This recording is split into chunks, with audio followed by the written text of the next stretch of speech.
Praise the lord. ఈరోజు దేవుని వాగ్దానము, ఆకాశమును భూమియును గతించును గాని నా మాటలు గతింపవు.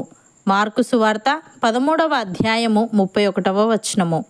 సహోదరి సహోదరులారా, యేసయ్య పలికిన ఈ మాట భౌతిక ప్రపంచం యొక్క తాత్కాలిక స్వభావం గురించి మరియు దేవుని మాటల యొక్క శాశ్వతత్వం గురించి తెలియజేస్తుంది. ఈ మాట ప్రకారం సృష్టిలోని అత్యంత స్థిరమైన మరియు శాశ్వతమైన భూమి ఆకాశాలు కూడా అంతమవుతాయని, దేవుని మాటలు మాత్రం ఏమాత్రమును గతింపవని అర్థమవుతుంది. దీనికి ముందటి వచనాలలో యేసయ్య తన శిష్యులతో అంత్యకాల సూచనల గురించి మాట్లాడాడు. వారు ఎదుర్కొనే పరీక్షలు మరియు కష్టాల గురించి వారిని హెచ్చరించాడు. ఆ హెచ్చరికల మధ్యలో ఈ మాట చెప్పడంతో ఆయన మాటలు స్థిరంగా మరియు నమ్మదగినవిగా ఉంటాయనే సత్యం ఆయన శిష్యులకు గొప్ప భరోసాను కలిగించాయి. ఇది శాశ్వత ప్రాముఖ్యత కలిగిన విషయాలపై దృష్టి కేంద్రీకరించడానికి మరియు యేసయ్య బోధల్లో కనిపించే శాశ్వతమైన సత్యాలను వెతకడానికి ఆయన శిష్యులైన వారిని పురిగొల్పుతుంది. భక్తుడు ఈ విధంగా అంటున్నాడు: యెహోవా నియమించిన ధర్మశాస్త్రము యథార్థమైనది, అది ప్రాణమును తెప్పరిల్లజేయును. యెహోవా శాసనము నమ్మదగినది, అది బుద్ధిహీనులకు జ్ఞానము పుట్టించును. యెహోవా ఉపదేశములు నిర్దోషమైనవి, అవి హృదయమును సంతోషపరచును. యెహోవా ఏర్పరిచిన ధర్మము నిర్మలమైనది, అది కనులకు వెలిగిచ్చును. యెహోవా యందైన భయము పవిత్రమైనది, అది నిత్యము నిలుచును. యెహోవా న్యాయ విధులు సత్యమైనవి, అవి కేవలము న్యాయమైనవి. అవి బంగారు కంటెను, విస్తారమైన మేలిమి బంగారు కంటెను కోరదగినవి. తేనె కంటెను, జుంటి తేనె ధారల కంటెను మధురమైనవి. వాటి వలన నీ సేవకుడు హెచ్చరిక నొందును, వాటిని గైకొనుట వలన గొప్ప లాభము కలుగును అని. ప్రియులారా, ఈ మాట నమ్మదగినది. ఏదనగా మనం ఆయనతో కూడా చనిపోయిన వారమైతే ఆయనతో కూడా బ్రతుకుదుము, సహించిన వారమైతే ఆయనతో కూడా ఏలుదుము. ఆయనను ఎరగమంటే మనలను ఆయన ఎరగనను. మనము నమ్మదగని వారమైనను ఆయన నమ్మదగిన వాడుగా ఉండును. ఆయన తన స్వభావమునకు విరోధముగా ఏదీ చేయలేడు.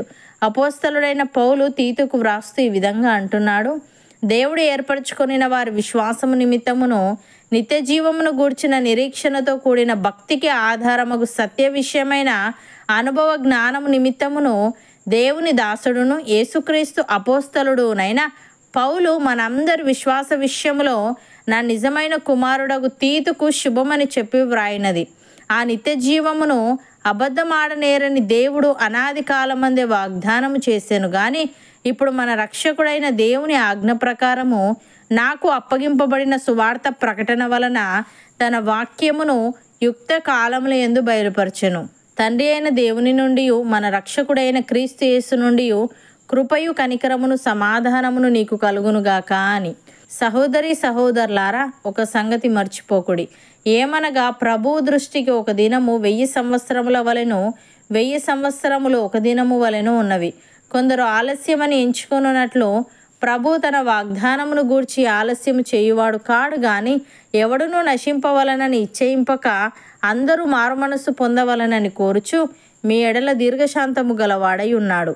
అయితే ప్రభు దినము దొంగ వచ్చినట్లు వచ్చును. ఆ దినమున ఆకాశములో మహాధ్వనితో గతించిపోవును, పంచభూతములు మికటమైన వేండ్రముతో లయమైపోవును, భూమియు దాని మీదనున్న కృత్యములను కాలిపోవును. ఇవన్నీ ఇట్లు లయమైపోవునవి గనుక ఆకాశములు రవులుకొని లయమైపోవునట్టు, పంచభూతములు మహావేంద్రముతో కరిగిపోవునట్టు దేవుని దినపు రాకడ కొరకు కనిపెట్టుచు దానిని ఆశతో అపేక్షించుచు మీరు పరిశుద్ధమైన ప్రవర్తనతోనూ భక్తితోనూ ఎంతో జాగ్రత్త గలవారై ఉండవలెను. అయినను మనం ఆయన వాగ్దానమును బట్టి క్రొత్త ఆకాశముల కొరకును క్రొత్త భూమి కొరకును కనిపెట్టుచున్నాము. వాటి యందు నీతి నివసించును. అవును అన్నవారు నాతో పాటు ప్రార్థనలో ఏకీభవించండి. పరిశుద్ధుడా, ప్రేమగల తండ్రి, ఆకాశమును భూమియును గతించును గాని నీ మాటలు గతింపవని, స్థిరముగా మరియు నమ్మదగినవిగా ఉండే నీ మాటలు నీ శిష్యులకు గొప్ప భరోసాను కలిగించాయని వ్రాయబడి ఉంది.